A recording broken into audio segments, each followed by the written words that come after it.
Welcome to The Explainer. We're often told you have to earn the things that matter most in life. Well, today we're diving into a Christian devotional that completely flips that idea on its head, especially when it comes to the concept of salvation. The entire devotional we're breaking down today really hinges on this one verse, and you gotta pay close attention to the wording. Not of yourselves, it is the gift of God. Right there, that sets up this huge tension, doesn't it? The difference between earning something and just receiving it. So that's the big question, isn't it? What does it actually mean for something so profound to be a gift? We're going to unpack the author's perspective on this and really explore what it means to receive something that, by its very definition, you can't work for. All right, here's how we're going to walk through the author's argument. First up, a gift, not a wage. Then we'll dig into the problem of earning it. After that, we'll get to the proposed solution, the answer, grace through faith. We'll look at a couple of biblical case studies, see how this applies to living the gift today, and wrap up with the author's call to action. Okay, let's jump right in. Okay, first things first, the core premise. The author draws a really hard line in the sand here, making a clear separation between what we earn and what we're simply given.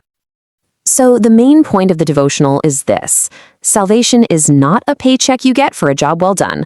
The author argues that all of our efforts, our good deeds, our religious practices, our attempts to be good enough, are totally separate from it. It's presented as a pure, simple gift, no strings attached. But you might be wondering, if it's a gift, what's the harm in trying to earn it anyway? Well, according to the author, that very effort creates a really serious problem. It's described as a kind of spiritual trap. The author presents two fundamentally different mindsets here.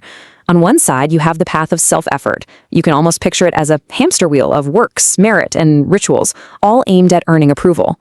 On the other side, it's all about simply opening your hands to receive something you didn't earn, a gift accepted through faith. And that path of self-effort, according to the author, doesn't lead to peace. It's described as this endless cycle of trying and failing that just fuels guilt and despair. Because that finish line of being good enough, you can never actually reach it. So if you can't earn it, how do you get it?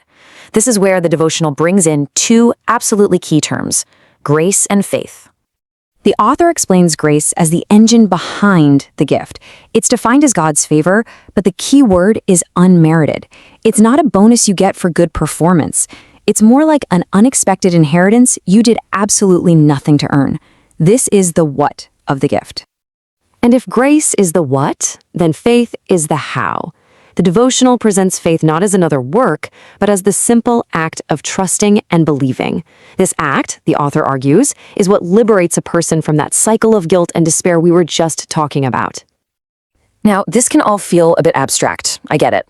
So to make it more concrete, the author pulls out two really specific examples from the Bible to show what this faith not works principle actually looks like in practice.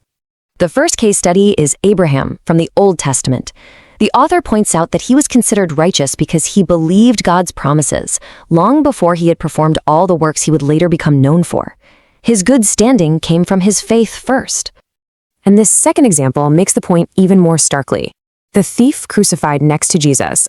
This guy had no time for good works or religious rituals. He was at the end of his life. The author highlights that his salvation is shown as coming solely from a simple act of faith in his final moments. So why does all this matter for someone living today? Well, the devotional connects these big ideas directly to a believer's modern life, suggesting it leads to a pretty profound personal transformation. So, according to the devotional, this is the escape from that cycle of guilt and effort. Accepting the gift is said to replace self-reliance with reliance on God and anxiety with peace. It also fosters humility and gratitude because you're holding on to something you know you could never have earned. Finally, the source doesn't just leave this as a neat theological idea. It wraps up by inviting readers to take specific actions based on this understanding of salvation. The author provides a practical roadmap for anyone who wants to respond. It starts internally with reflection and prayer, moves to a decisive moment of acceptance, and then turns outward, encouraging people to share the message. But the call to action doesn't stop there.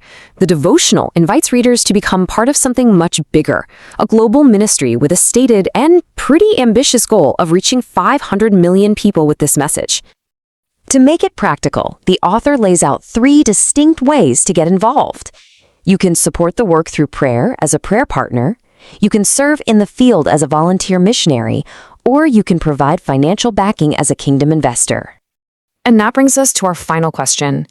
In a world that tells us our value is based on our performance, our hustle, and what we achieve, what does it mean to be offered something ultimate for free? How does the idea of a pure gift, something that can't be earned or deserved, challenge the way you think about your own worth?